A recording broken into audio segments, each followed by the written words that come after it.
Uh-oh.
Okay, we'll start with this. The latest on Teofimo Lopez Jr.'s claim that Devin Haney ignored a good and reasonable offer to fight. When was it made? Teofimo Lopez Jr. had a mostly quiet year, defending his WBO junior welterweight crown against Jermaine Ortiz and Steve Claggett. Come 2025, however, Lopez wants to live up to his nickname, The Takeover, once again by being involved in big-time fights. To prepare for the occasion, Lopez, 21-1 with 13 KOs, recently linked up with Eddie Reynoso, adding Saul Canelo Alvarez's head coach and lifelong confidant to assist his father and career-long trainer, Teofimo Sr. During a training session this week in San Diego, Lopez cleared the air on a series of potential matchups against Devin Haney, Ryan Garcia, Terence Crawford, and others. When did he supposedly make this offer to Devin? Because when the offer was made is pretty important. Was that before or after you tried to invalidate your contract with Top Rank? I waited a week for Team Haney to respond, and they never did. We offered them a good, reasonable offer of $2.4 million guaranteed and a 55-45 purse split on pay-per-view at the Crypto.com arena in LA, Lopez told Constantino Garcia of Little Giant Boxing. You wasted my time. You wasted my time too many times. I had to air it out. I was told to stay radio silent while we were trying to negotiate, but I had to. It doesn't say when this offer was made. Are we talking about something that just happened, or are you talking about something from a year ago, 2 years? When did you make this offer? It doesn't say, and Teofimo continued, right now, Ryan does not have a fight. He's in the same kind of predicament I'm in. I'll call Oscar De La Hoya later to see what's up. Everything has to make sense. It can't be wishful thinking, and let's just make a fight. We have to give them something to be interested in. I try to play it fair as best as I can as the king of the division at 140 pounds. Currently, Ryan is attached to an exhibition match with Rikuya Enpo in Japan that may or may not happen. Oscar De La Hoya, Ryan's promoter, says that he hasn't signed off on that, and that's the last we heard about it. Bear in mind that Ryan is still serving a suspension for the anti-doping case. A fight with Teofimo would presumably have to go down at some point next year when that suspension is lifted. Teofimo continued, Crawford, stop being a bitch, yo, and make the fight at 154. Come on, take care of this young kid, get me out of the ring, get me out and put me on a stretcher. Everybody just be talking, and everybody stop ducking Teofimo. Come on, he always fights the best. But he doesn't always look his best. Where are you guys at? We'll see who wants it, but literally, screw all of them. Lopez also offered an update on how training has been going so far with Reynoso. It's been great, said Lopez. Both of them have a good point of view of what they are seeing in me and what I can do. They both have been collaborating very well so far, and I can't wait for what's in store. The best thing about it is that I combine both of their styles into mine, and you guys will see another version. Hopefully it's one that's not tripping over his own feet when he fights the likes of a Sandor Martin. Lopez has a small cult of fans, small cult of followers that get in their tits whenever I talk about him here on the channel. But if there were nothing wrong with him, then he wouldn't have hired Eddie Crawford. If there were nothing wrong with his performances so far, then what was he so desperate to hire Eddie for? He says he made an offer to Devin. don't know if I can believe that, or if he's just saying that so that the journos have something to write about while he's not fighting. When did you make this offer to Devin? Was it before or after you tried to invalidate your contract with Top Rank? Because it's a little hard to believe that you'd be trying to negotiate a fight with Devin while you're trying to leave Top Rank. If you're trying to leave Top Rank, then who formulated the offer? The people that you say you're out of contract with? What, are you offering Devin money out of your own pocket? Are you the financier? How does it work? Because there is a lot left to the imagination. That makes it hard to believe. And it's not for love of Devin. Devin's stock is at an all-time low. And being honest with you, I am so over the both of these kids. I don't care if they don't fight. So what? Got a pretty good fight coming up this weekend between IBF champion Liam Paro and Richardson Hitchens. On Matchroom, don't forget the Top Rank show, the rematch between Emmanuel Navarrete and Oscar Valdez, the rematch between Rafael Espinoza and Robisi Ramirez, the Fury versus Usyk rematch, the Bohachuk versus Madrimov fight, the Ortiz versus Madrimov fight next year,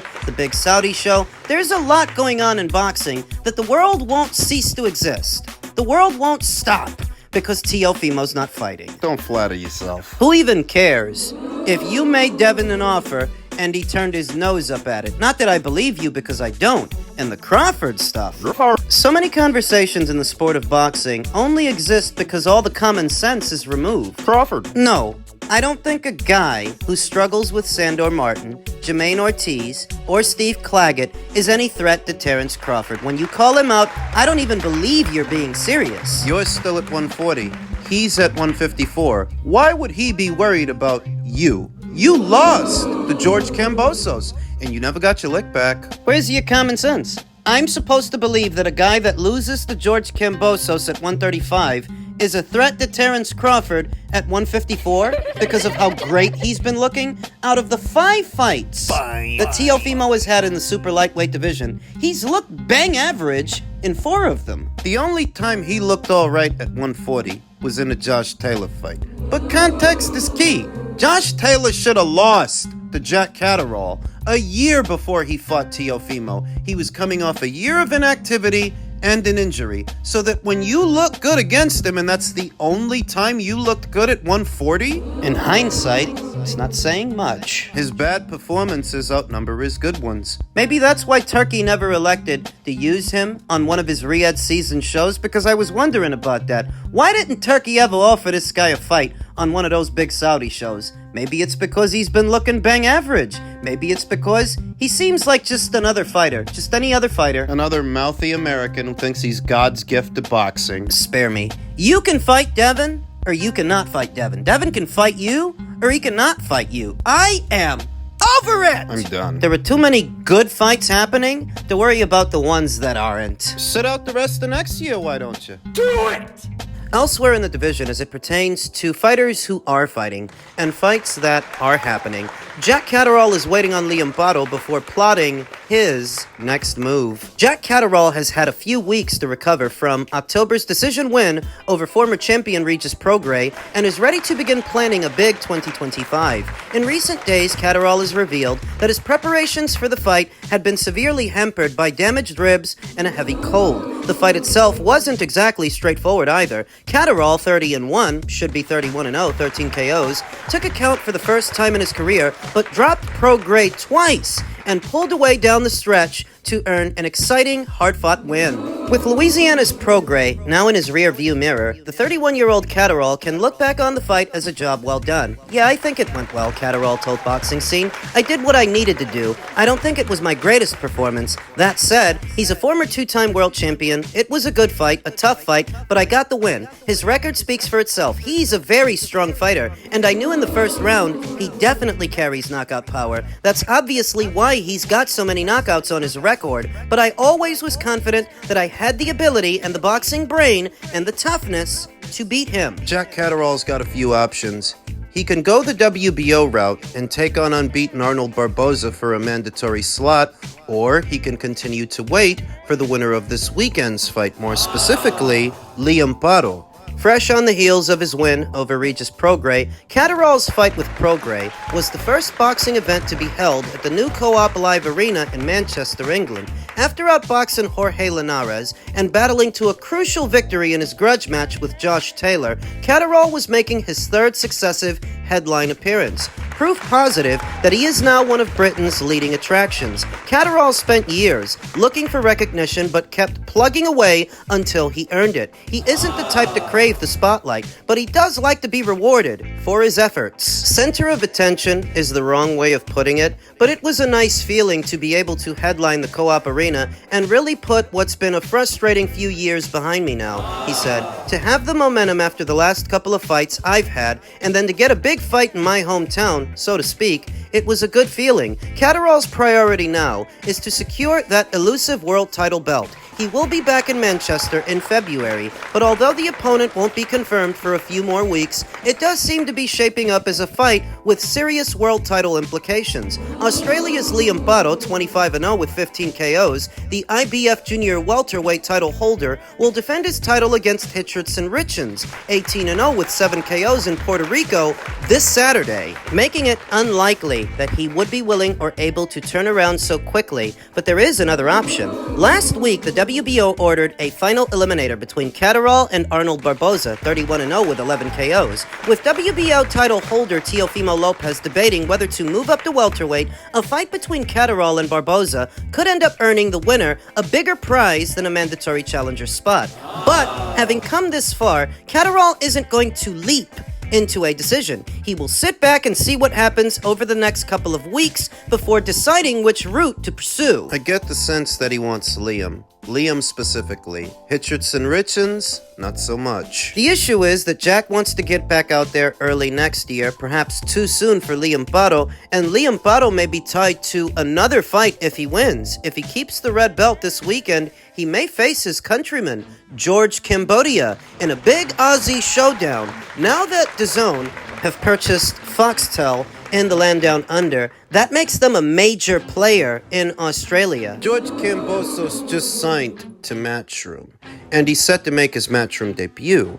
A fight between him and Liam Paro in the land down under, what would be a homecoming fight for Liam and a crack at the apple at a 140-pound title for George, that could be big. So it's not a foregone conclusion that Jack Catterall gets a Liam Paro fight. We can try to go after Arnold Barboza, but the issue with Arnold Barboza is Arnold's promoted by Golden Boy Promotions. Jack wants to get back out there early next year in Manchester. Is Arnold Barboza going to go for that? Comparatively, I feel that Jack is a bigger draw in the UK than Arnold is in the US, but that doesn't stop Americans and their massive egos from making negotiations difficult, and I'm pretty sure Arnold doesn't want to have to box Jack in Jack's neck of the woods. Tack on that new rule from the WBO that if a fighter so chooses to forego a world title opportunity, they drop them from their ranks altogether. You wonder if that applies to interim titles in situations like this one. Barboza's not standing a chance with me. Have you seen his clapback Thursdays? Every week, every Thursday. You tune in. First one on it. I see the clapback Thursdays. It pops up every week. Makes your fight bigger with Barboza, though. 100%. A lot of people sent to me a couple of weeks back when my name first got mentioned about the 5v5. I don't know if that's going to be a thing yet, but we're certainly on course to get this Barboza fight. He's talking about the Barboza fight, getting the Barboza fight. We probably won't rush into a decision when we've got Liam Paro fighting this weekend, Catterall said. We want to fight for the world title. Lopez is the WBO champion now. I'd love a fight with Barboza to be for a world title. Lopez has hinted at moving up, so if he's going to do that, move up and let us fight for the title. Barboza's been in the position I was for quite some time, where we've been mandatory and been at the number one spot. I got screwed around for so long. It'd be nice now for something to happen and for us to fight for the world title. It's not clear what's going to happen next. Is Lopez going to move up? Is Jack going to fight Arnold? Can Matchroom and Golden Boy work together to deliver that fight? Where does it happen? If it happens, and if it doesn't, does Jack end up fighting Liam? There are enough questions that need answers, and perhaps we'll get a few after this weekend's action. And finally, Virgil Ortiz released a lengthy statement. For any would-be critics, critical of his upcoming fight with Israel Madrimov, if Israel makes it there for what is a very quick turnaround. Sergey Bohachuk in December, then Virgil in February. Instead of Xander. Virgil Ortiz said, the thing everyone is misunderstanding is they think I'm the one who offered him the fight. I didn't offer Xander anything, LOL. They asked him if he would fight me, and he said yes. I was asked the same thing, and of course, you already know my answer. I said, yeah, I'll fight anybody. However, the people who are paying for these fights didn't want that fight. They wanted me to fight someone else. It's hilarious how people think I'm ducking him to fight someone else that's a proven harder fight. That's like LeBron getting called scared because he chose not to play against the Warriors instead of Duke. I appreciate you asking me before spewing nonsense on the internet. Some people are acting like Virgil Ortiz is having his pick of the litter, fighting Israel Madrimov in what is a very quick turnaround, but it's not actually his decision to make. I understand that concern, and it is a legitimate concern, that if Israel is fighting in December, how does he then turn around and fight Virgil in February? That's too fast. But that's what the event coordinators wanted, i.e. that's what Turkey wanted. You can more or less see it in the matchmaking, that this is what they had in mind. They're putting Israel in there with Sergey, who's a common opponent between him and Virgil. The Virgil Ortiz fight is the end game. If you're wondering why they want to do it so quickly, well, isn't that how they do business? How they've been doing business, putting together these major shows, these major fights, in a timely fashion. They don't take long. They don't wait a long while to make a decision. So if it does seem kind of rushed... That's how they do things. That's how they've been doing things. Seeing people talking, piping up here and there, that the only reason Virgil was willing to fight Israel is because of the quick turnaround when that's what was offered to him. He's not the one in charge, nor is his promoter. This is not a Golden Boy Promotions show. Now, I acknowledge that the quick turnaround does give Virgil an advantage. That if Israel does make it past Sergey, he might be dinged up, and that might make it easier for Virgil to win. It might. But that's the risk that Israel is taking on. He's a big boy. He said, my focus is on Bohachuk for now. There's a lot of interest in a fight with Virgil, too. Both are strong opponents. I've sparred with Virgil before. Yes, they're tough. But with solid preparation, victory is possible. He's the one who accepted this. You guys keep forgetting that. He's not sat around feeling sorry for himself. He's not the victim of some injustice. I'm sure that he stands to make a lot of money. The most that he could. Fighting Sergey, then fighting Virgil. 2 Riyadh season appearances pays well. And if worse comes to worst, and he loses to Sergey, or maybe he wins but he's otherwise unable to compete, they have a plan B. It's not the end of the world. I think you have to be a pretty big malcontent to find fault in Virgil accepting a fight with Israel. What's the complaint about? And I don't say that for love of Virgil Ortiz. I just get sick of hearing people complaining. There are very few conversations in the boxing sphere, especially in the American boxing scene, that are had in good faith. There's always an agenda. An ulterior motive. There's always something with these guys, because they're miserable. I didn't want him to fight Xander Zayas next anyway. I feel that is a fight that can be built over time into a super fight, a whale of a fight. So long as Xander keeps winning and Virgil keeps winning, that could be the next great Mexico versus Puerto Rico fight. And the American boxing economy needs a fight like that. So I'm all right if Virgil doesn't fight him next. I'm perfectly okay with an Israel Madrimov fight so long as Israel can make it there. But that's up to Israel.